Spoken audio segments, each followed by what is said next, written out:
वाहेगुरु वाहेगुरु वाहेगुरु वाहेगुरु वाहेगुरु वाहेगुरु।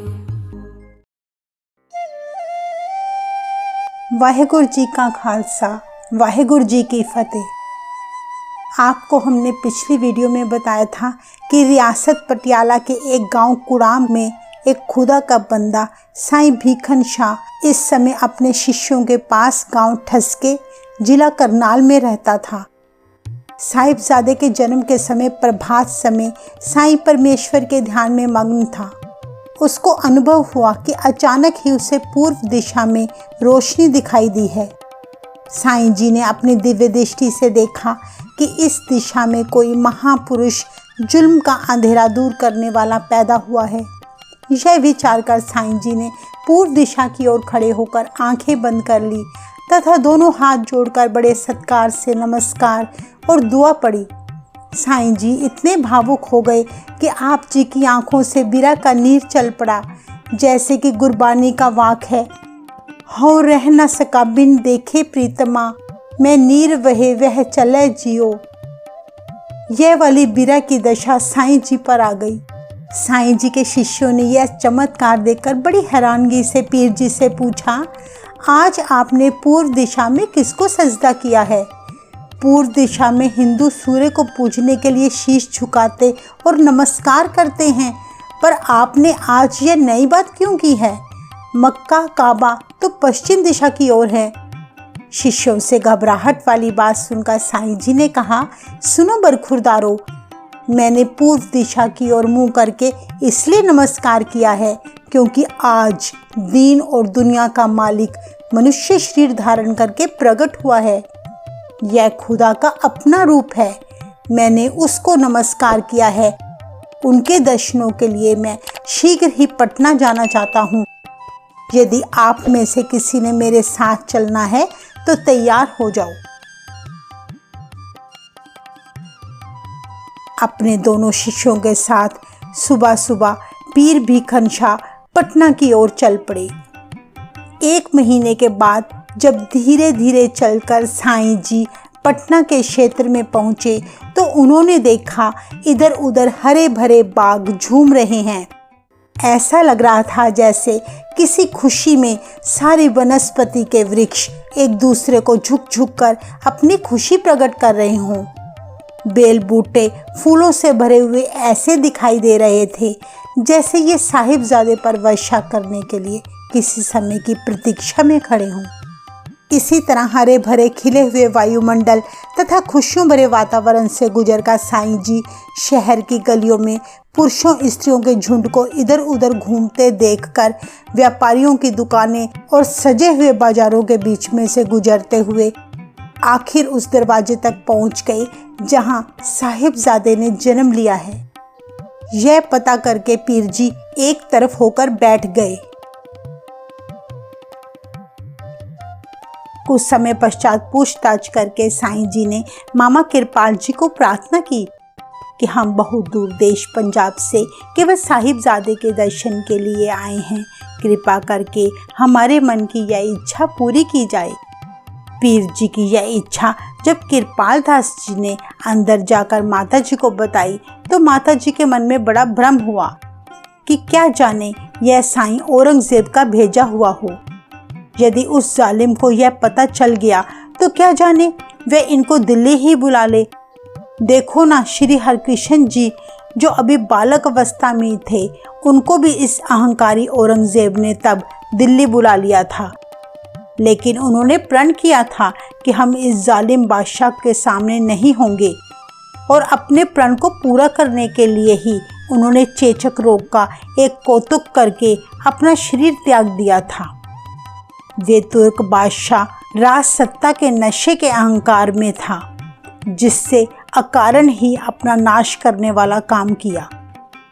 इन विचारों के अनुसार ही पीर जी को मामा कृपाल जी ने आकर कहा, पीर जी, साहिबजादा अभी बाहर लाने योग्य नहीं है। वह अभी बहुत छोटा है। बच्चे का शरीर बड़ा नाजुक है, तथा बाहर हवा बहुत तेज बर्फ के समान ठंडी चल रही है।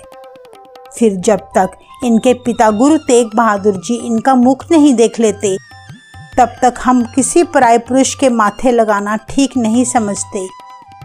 इसलिए आप फिर किसी समय जब इनके पिताजी आ जाएंगे, आने का कष्ट करना।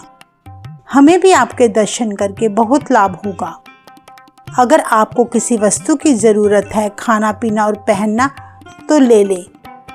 तब पीर जी ने कहा, हम इस दर पर बैठे हैं जैसे प्रभु की इच्छा हुई।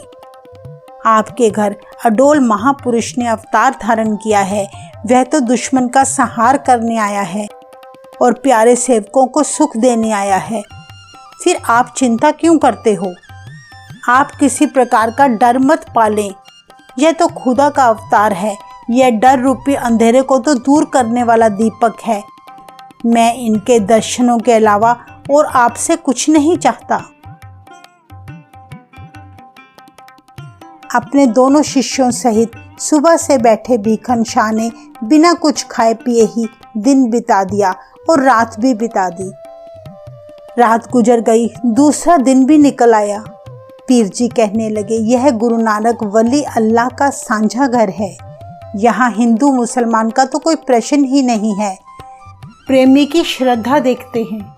यदि आप बालक के दर्शन नहीं कराएंगे तो हम यहाँ बिना अन्न जल लिए बैठे अल्लाह की बंदगी करते हुए समय व्यतीत करेंगे। यह प्रण मैंने पटना में प्रवेश करते समय ही कर लिया था। इसलिए हम पंजाब देश से साहिबजादे के दर्शन करने आए हैं तथा दर्शन करके ही वापस जाएंगे। यह सारी बात सुनकर मामा कृपाल दास ने माता जी को जाके सुना दी और कहा कि पीर को बहुत टाला है, पर वह टलता नहीं, जिद करके बैठा है। वह अपनी आंखों से दर्शन किए बिना जाने वाला नहीं है, बल्कि खान पान सब कुछ छोड़कर भूख हड़ताल करके बैठा है। और वह बड़ी दूर पंजाब से आया है। बड़े तरीकों से उसे टालने की कोशिश की है, पर वह जिद करके बैठा है। वह दर्शनों के बिना जाने वाला नहीं है।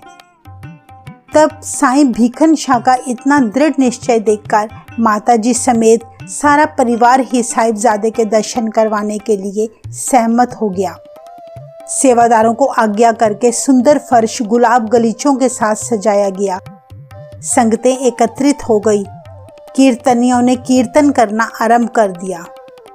तब मामा कृपाल जी साहिबजादे को अपने दोनों हाथों में उठाकर दीवान में ले आए और साईं भीखन शाह को साहिबजादे के दर्शन करने के लिए खबर दी गई।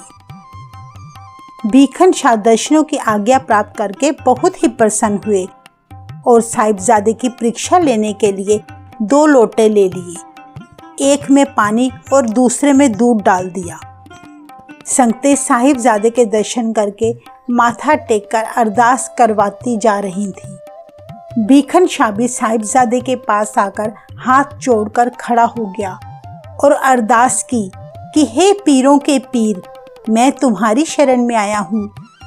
यह कलमा पढ़कर साईं भीखन शाह ने साहिबजादे के चरणों में नमस्कार किया और दूध तथा पानी वाले दोनों लोटे दोनों हाथों में रखकर साहिबजादे की तरफ कर दिए। साहिबजादे ने अपने पवित्र हाथ दोनों लोटों के ऊपर लगा दिए। तब साईं जी ने फिर साहिबजादे के चरणों में नमस्कार की और कहा, धन्य भाग, मेरी मनोकामना पूरी हुई है।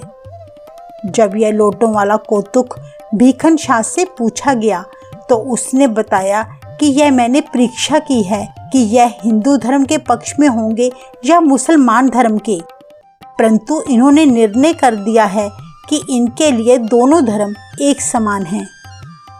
इस प्रकार भीखन शाह अपने मन की इच्छा पूरी करके बहुत प्रसन्न हुआ और अपने दोनों शिष्यों सहित वापस ठसके को चल दिया।